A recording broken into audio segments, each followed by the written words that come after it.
రాధ అయినా సరే మీరు ఇలా ఫోర్స్ చేస్తే మాత్రం నేను పోలీస్ కంప్లైంట్ ఇస్తాను. కైలాష్ మన రాధ మాటలకి చాలా కోపంగా తన కళ్ళలోకి చూస్తూ ముందుకు వెళ్తాడు.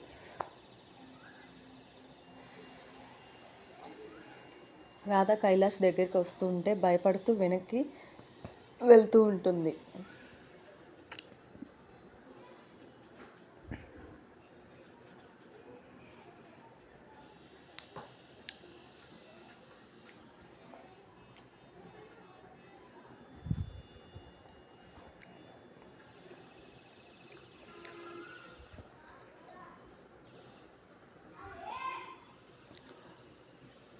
కైలాష్ కోపంగా రాధని డోర్కి ఆనించి తన కళ్ళల్లోకి చూసి, చూడు నేను అందరిలాగా భయపడే వ్యక్తిని కాను. రాధ కోపంగా, మరి నేను అంతే, ఎవరికీ భయపడను, కానీ మీరు ఇలా చేయడం బాలేదు. కైలాష్, నాకు అదంతా తెలీదు. రేపు నువ్వు హాస్పిటల్లో జాయిన్ అవుతున్నావు, వెళ్ళి జాబ్ వచ్చిందని ఇంట్లో చెప్పు.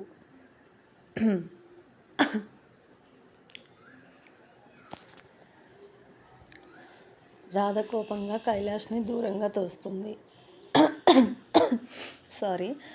కైలాష్ వెనక్కి జరిగి, ఇదిగో ఆఫర్ లెటర్ తీసుకో, ఇక వెళ్ళు, నాకు చాలా పని ఉంది అని అంటాడు.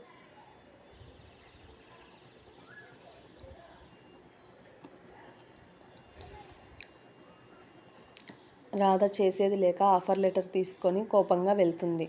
కైలాష్ పిచ్చిది ఈ అమ్మాయి అనుకొని వర్క్ చేసుకుంటూ ఉంటాడు.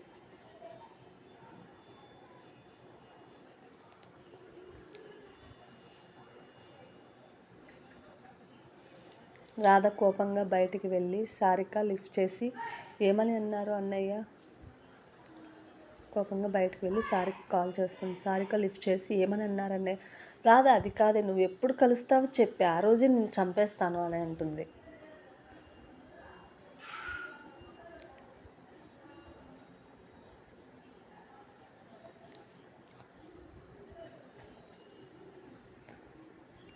సారిక షాక్ అయ్యి, హే ఏమైంది నీకు, ఎందుకు అలా మాట్లాడుతున్నావు, అలా అంటున్నావు నువ్వు? రాధ, లేకపోతే రాఖీ పండుగ రోజు ఏదైనా గిఫ్ట్స్ అడుగుతారు, నువ్వేంటి నా లైఫ్ని రిస్క్లో పెట్టే గిఫ్ట్స్ అడిగావు, ఎవరైనా ఇలా అడుగుతారా అని అంటుంది. నా జీవితాన్ని రిస్క్లో పెట్టే విధంగా అడిగావు సారిక, సారీ, నీవు సఫర్ అవ్వకూడదని అలా అడిగాను, అలా చేశాను నేను.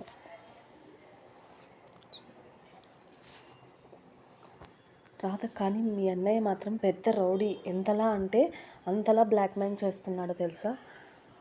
అమ్మో.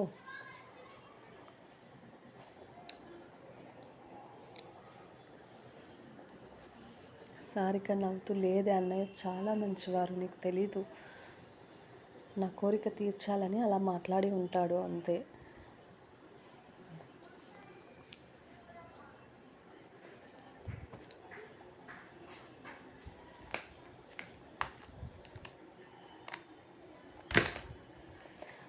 రాధ, కానీ మీ అన్నయ్య ప్రతిదీ డబ్బుతో కొనొచ్చు అనుకుంటున్నారు, అది నాకు అస్సలు నచ్చలేదు. టైం గాడ్, ఈయన డాక్టర్ కాలేదు, లేదంటే చాలామందిని చంపేసేవారు, లేదంటే నా ప్రాణం తీసేసేవారు అని అంటుంది.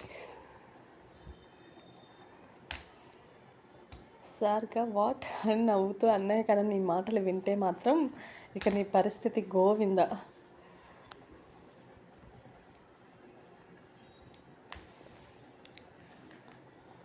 రాదా, అంత లేదులే, కానీ రేపు జాయిన్ అవ్వమని చెప్పారు, నువ్వు కూడా రా, ఇద్దరం కలిసి జాయిన్ అవుదామని అంటుంది.